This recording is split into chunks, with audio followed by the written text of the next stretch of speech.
Yes. My name is Rick Frobrodt, and I am in California in the United States. I am also an educator. I teach in primary school here. I teach 5th grade, which I know is unusual. When I spent time in India and I met everybody, I found out that it's usually only women that teach in the primary schools, and in the upper schools are where the men teach. So that's something that's different about our countries here. I've been teaching at school. This will be, we're just getting ready to start next week for the teachers, and on August 30th for the students. This will be my 29th year as a school teacher. And I also work at a local university in San Diego State University in California. I work with people who are becoming teachers. I teach a class there once a year. And so I have a lot of experience as an educator. I did, as I mentioned, I had the opportunity to travel to India with a cohort of other teachers, and we traveled all around. I was in Bangalore and Vellore, and then we went up to Delhi and Agra. So I've gotten to see a little bit of India over the course of 3 weeks. And so I'm really excited to be here with you all this morning. Now, this morning for me, this evening for you. Yeah, Rick, I have to ask one question, in fact. So what made you visit India? Is it a Fulbright program, or is it a part of any other program? Yes, it is the Fulbright Teachers for Global Classrooms program. I applied for that program and actually was selected for India. We didn't really have a choice of where we were going. They would just put us in cohorts and did that. And so that was, I was really excited to go to India. It was a very interesting experience there. Yeah. So I will also be visiting your country in the next January. I think I'm excited to get to know many things with the colleagues that come from different parts of the world. So that's certainly really a global exposure for me to improve my communicative skills as well as my subject-wise skills. Yeah. Is that also a Fulbright program that you're doing? It's a part of Fulbright program. Excellent. Yeah. Excellent. Do you know where you will be going yet? As of now, I think I have not been informed, but I am expecting that it's Reno University. I think it's a part of Nevada. So Nevada, I am expecting maybe. So, but okay. I'm not sure about the location. Maybe I will be intimated as the days draw closer. Yeah, so Rick, I would like to request my students to pose some questions. So they have already prepared some questions. So would you like to, would you like to answer to them? Certainly. So Deepthi, I will start with you. Deepthi. Okay, sir. Hello, sir. My name is Deepthi. I am studying 7th grade. My hobbies are reading books, playing games, and watching TV. My life ambition is to become an English teacher. Sir, can I ask one question? Yes. What did you like most in my country? Wow. There were so many different things that I liked about India. The food was absolutely amazing. When I would visit, the students would ask me what type of food that I like. And we ate so many different things. I couldn't even remember because it's very different than the typical food that we would have here in the United States.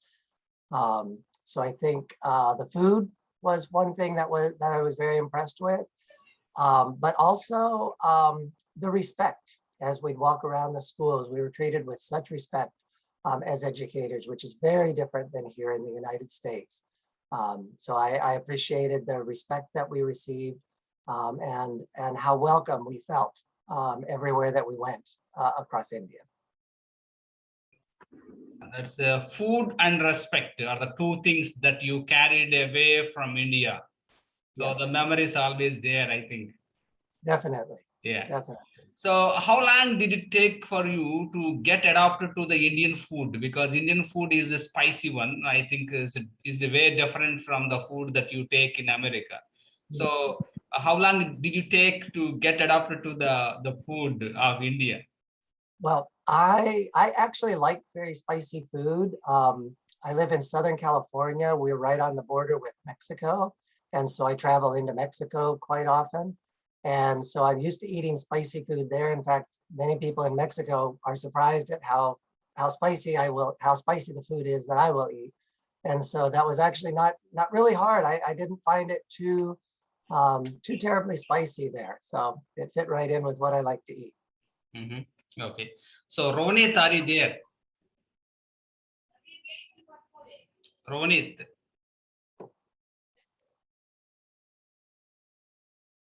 Kusma.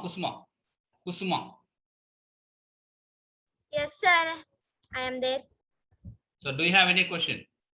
Yes, sir. Yes, Hi, please. sir. My name is Kusmasri. I am studying 7th grade. My hobbies are reading books, playing games. My future ambition is to become a bank manager.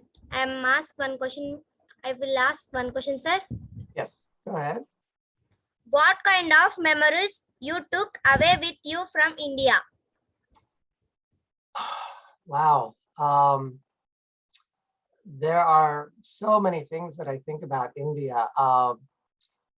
One of the things that really impressed me from India was, um, gosh, I'm trying to think. There are so many things that I think about. When I visited the school when we were in Guriatam near Vellore, I was really impressed at how the schools embraced different religions in there. Here in the United States, we have a policy of separating religion and government. So since we are a government school and not a private school, we don't deal with any aspect of religion. And I was surprised in the schools there where in one of the celebrations that we saw, they recognized all great world religions there. And that was a memory that I'll take with me. That was something that was really surprising because it wasn't just focusing on one religion, but many different religions and celebrations. And I think just some of the traditions, because India um, has such a historic country, much older than the United States. And so I think just the understanding of the history of India was so impressive. The clothing, that was where the beautiful saris that the women wear. I have a couple of kurtas that I bought that I like to wear, very comfortable. Again, there are so many different memories of traveling there, but those are a couple that stand out to me. Yeah, definitely. So India is, I think, undoubtedly is a country where you can witness many religious people. I think the people living here, living like brothers and sisters. So we do respect the other religious people. Right. So that's how the India is all about. And that's not always true here in the United States. There's a lot towards the Christian religion, and other religions in many parts of the United States are not really seen as a valuable or important religion. So that was a good lesson for me. Definitely. So Pujta, it's your turn. Hi, sir. Good morning or good evening.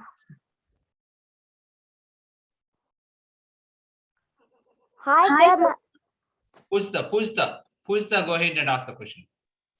Okay, sir. Hi, sir. My name is Pujita. I'm studying 6th grade. My hobbies are reading books, writing books, and playing games. My future ambition is become a teacher. I want to ask one question, shall I, sir? Okay, go ahead. What are the UN Sustainable Development Goals? The Sustainable Development Goals. Those are some goals that were put forth by the United Nations. They were started in 2015, and these are goals designed to make the world a better place. And I don't know, I was going to see, is it possible to share my screen? If that could be available. Yes, I was going to. I have just enabled you. You can share it.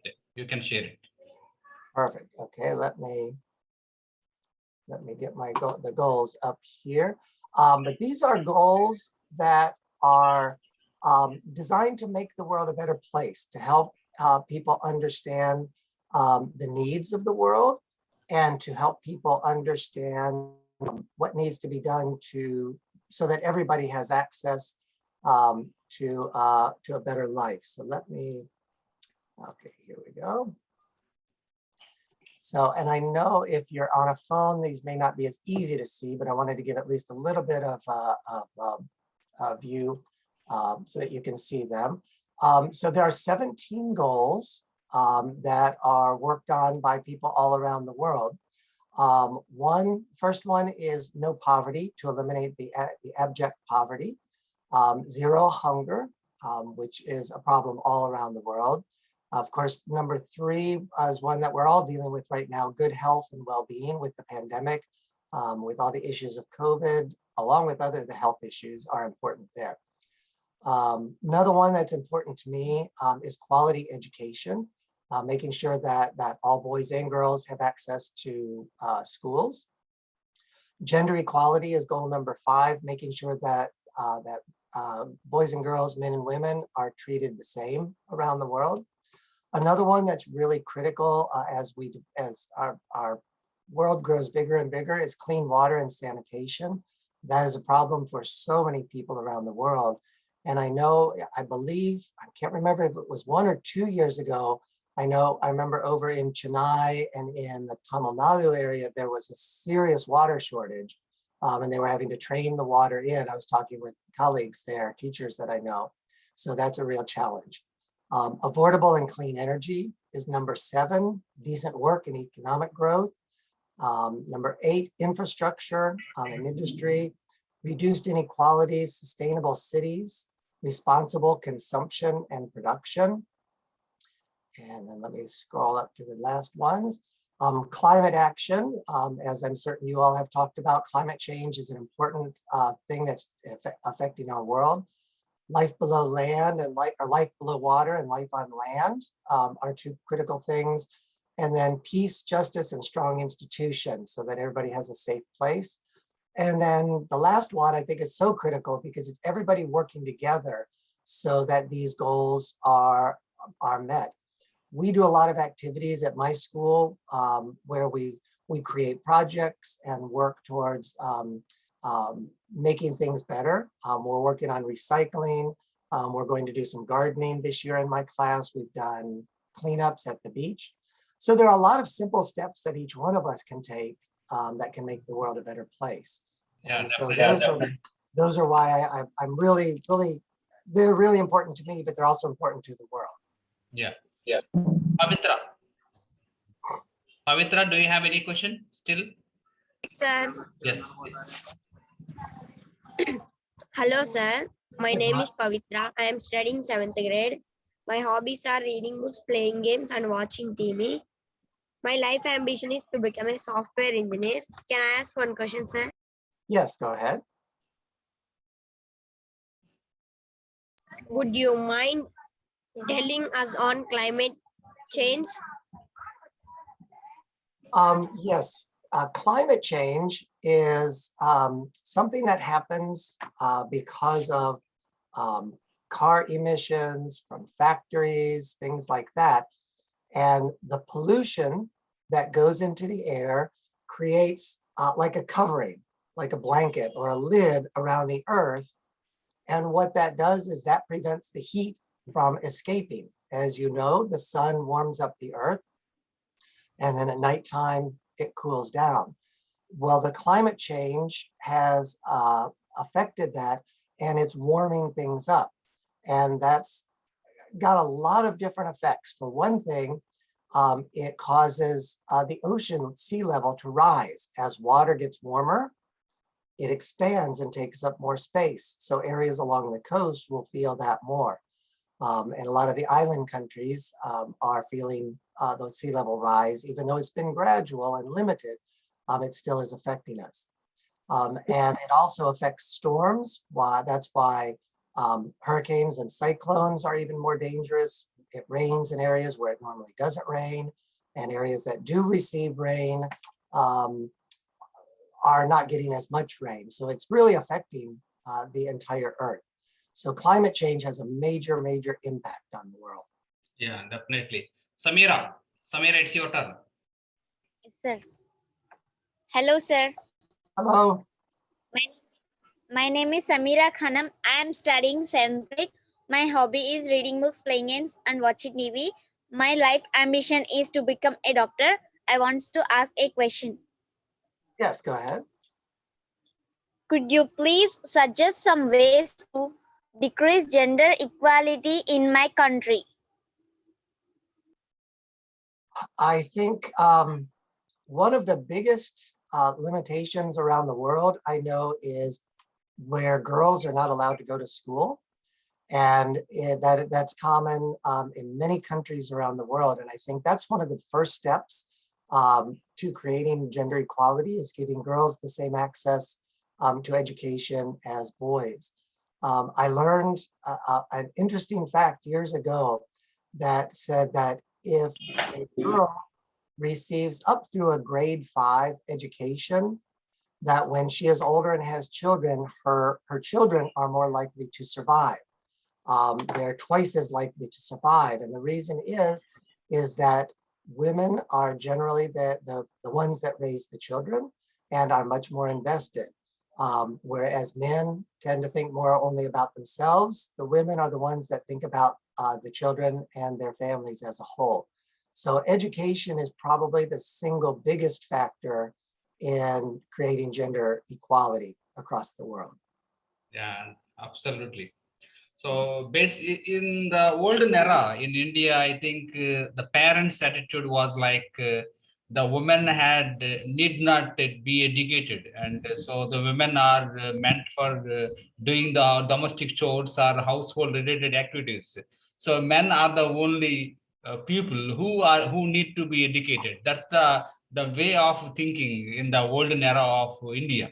But the things have drastically changed in the present generation, and the parents have started thinking about the importance of the girl education, and they are giving the equal priority for the boys and girls, and that's really a good and sea change in Indian way of thinking, especially in the parents' attitude has completely changed in the recent era.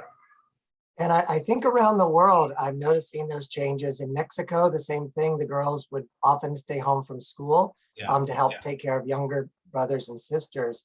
There's an organization, I believe it's in New York, called Girl Rising, that really focuses in on educating the importance of girls having access to education and good health and things like that. And we've used a number of their lessons in my classroom to help everyone understand the value of educating girls. Yeah. So Rick, if you want to ask any question to my students, you can ask. And little later, there are still some questions my students are going to ask. So you can ask anyone. Okay. No, I was really excited to hear that several of you are interested in becoming teachers. That was one of the things when I asked students here in the United States questions, a lot of people want to be teachers.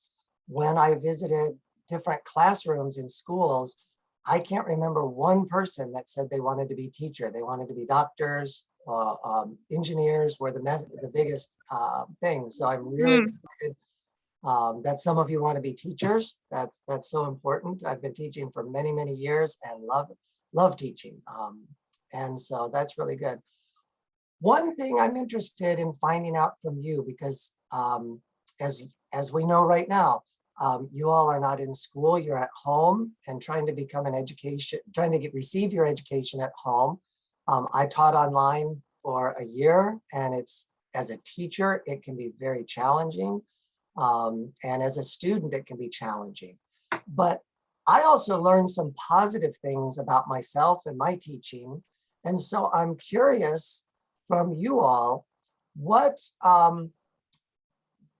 is it that you learned about yourself? What have you learned about yourself by being an online learner? How have you changed, or what has changed for you? Yeah. So And I don't- students, here is a question from our guest teacher. So during the last 2 years, you have confined to yourself to the home.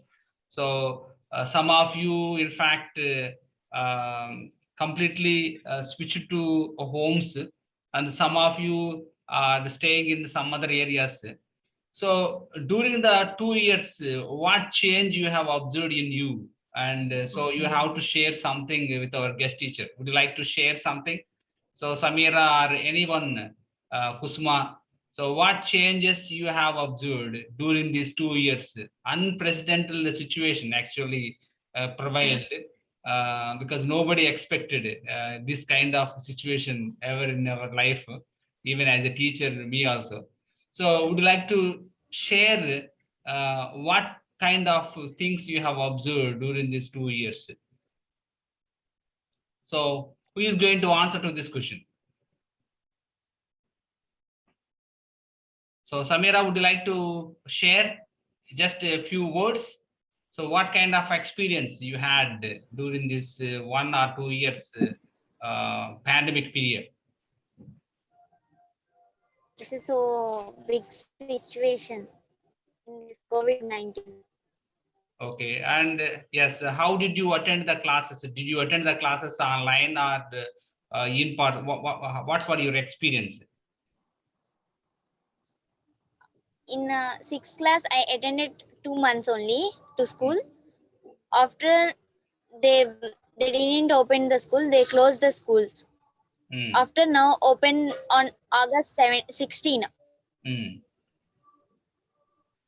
Okay, and what? Again they open.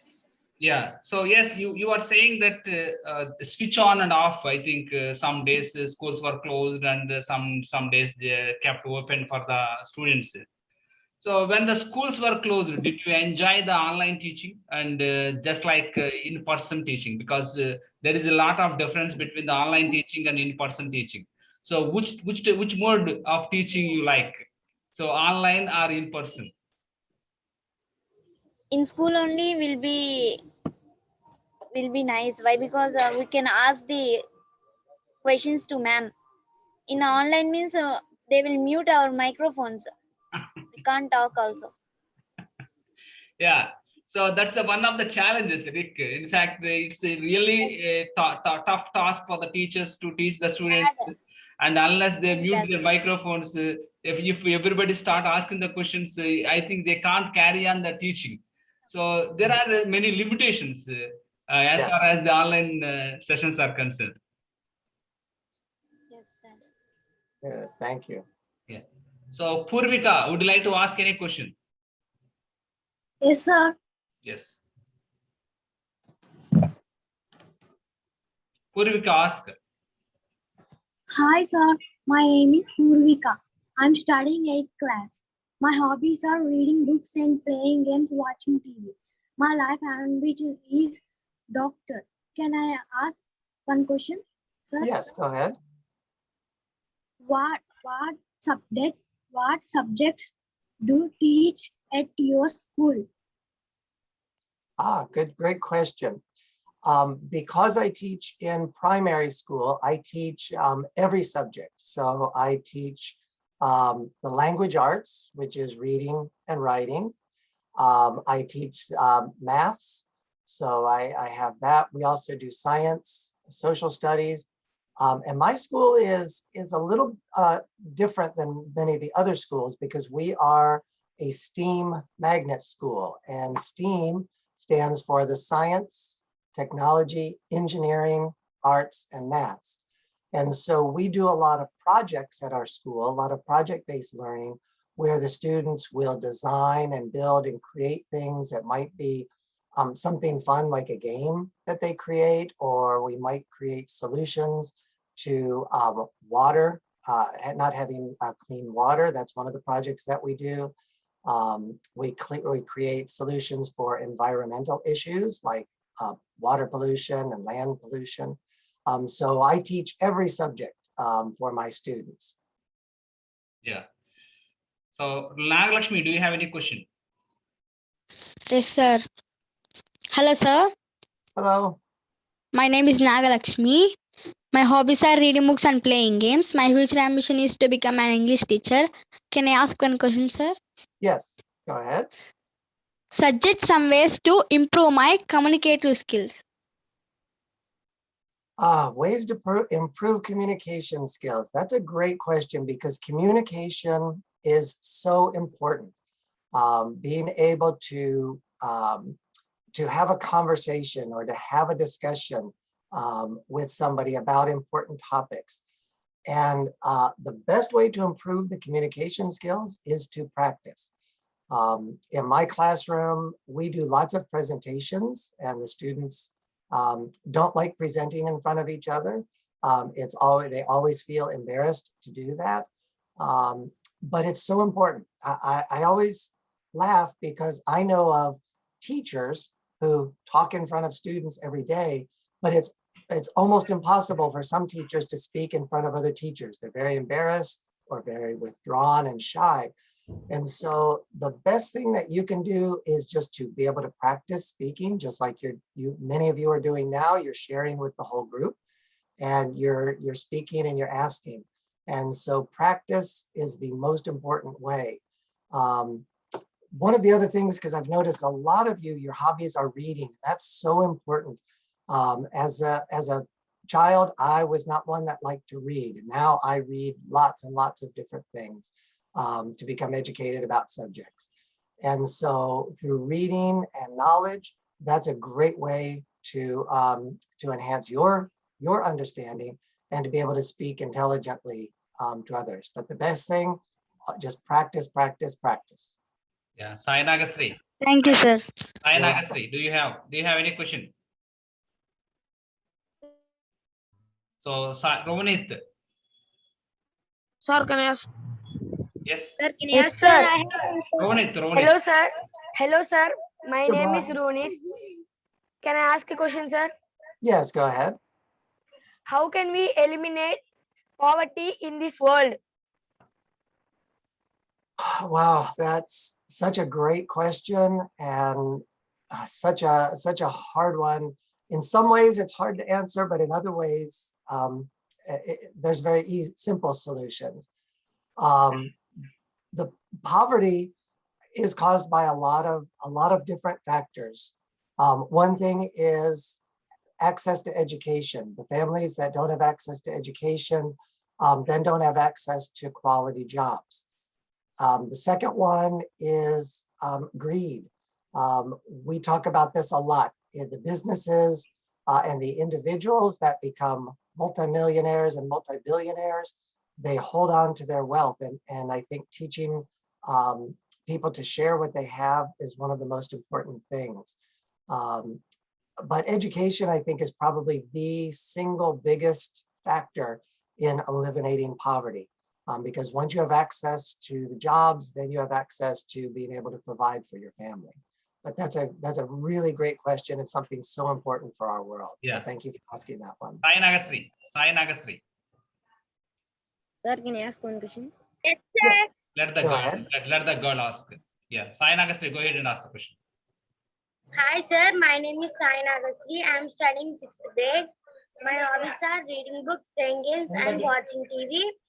My life ambition is to become a software engineer. Sir, I want to ask one question. Can I ask? Yes, go ahead. How do you eliminate poverty in your country? Yeah, Same question, I think. Same question Ronit has asked. Sir, can I ask? So Ram Kumar, let's go ahead and ask the question. Hi, sir. My name is Ram Kumar. I'm studying 8th grade. My hobbies are reading books, playing games, watching TV, and singing songs. My life ambition is to become a cricketer. Sir, can I ask one question? Go ahead. Teaching method in your country. Could you say that again, please? Sorry. Teaching method in your country. So what sort of teaching methods do teachers adopt in your country? That's what he Okay.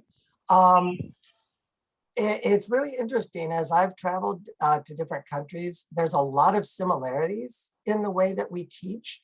One thing that I noticed that I think it's changing a little bit in India. One of the differences I noticed in the United States, we really work to have a lot of conversation in our classroom, where it's not just the teacher talking and giving information, but it's communicating back and forth, asking students questions, getting students to share what they're thinking about the subjects. And I know that happened in some classrooms in India, and it didn't happen in others. And that's the same way here in the United States. There are some teachers that encourage a lot of dialogue in the class, and there are other teachers who don't want communication in the class. Yeah.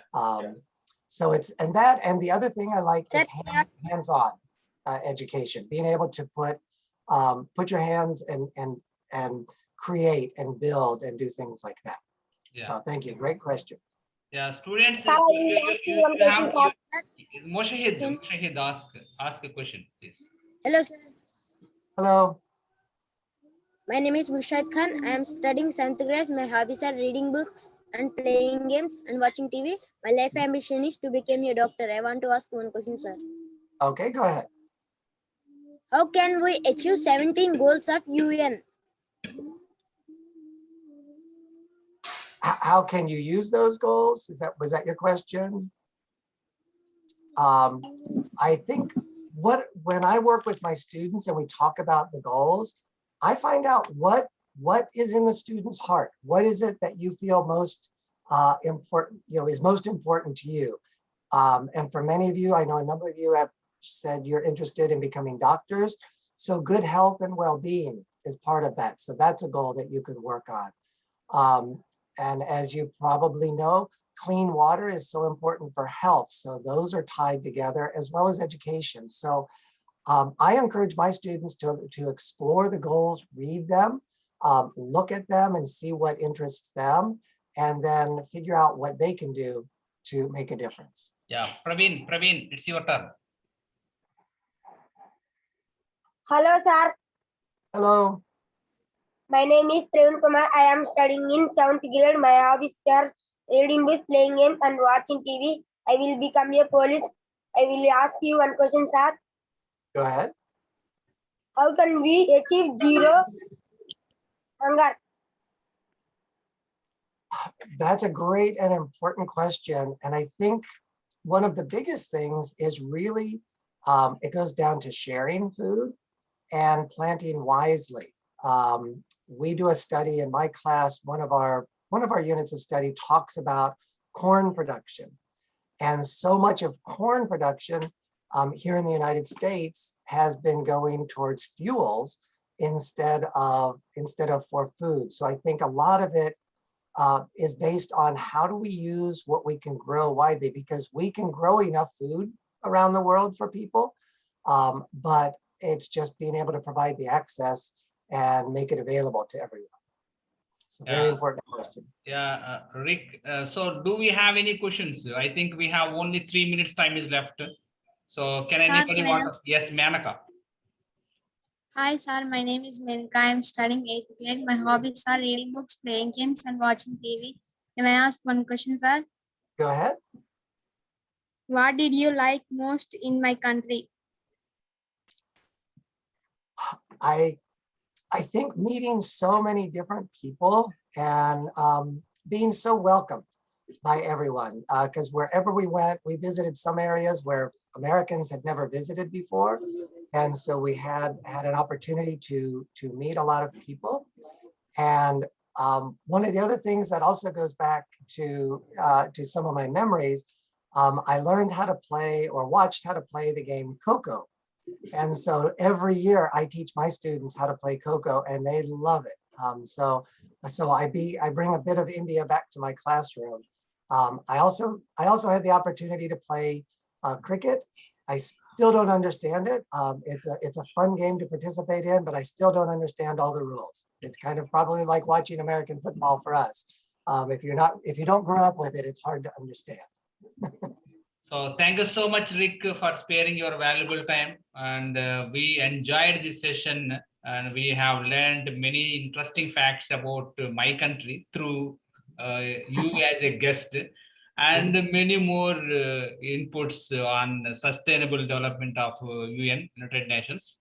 So thank you so much for sparing your valuable time. I wish you come back again to India as a part of a Fulbright program again. And if you visit India, you are most welcome to my school so that you can Thank you. spend your valuable time with my students and with my school and with my village, in fact. So it's going to be a great experience for us also.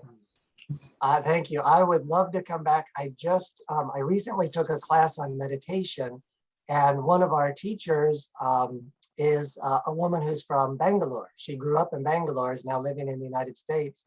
And I told her about my experience, and she said, "Oh, I will have to take you back so I can show you these areas."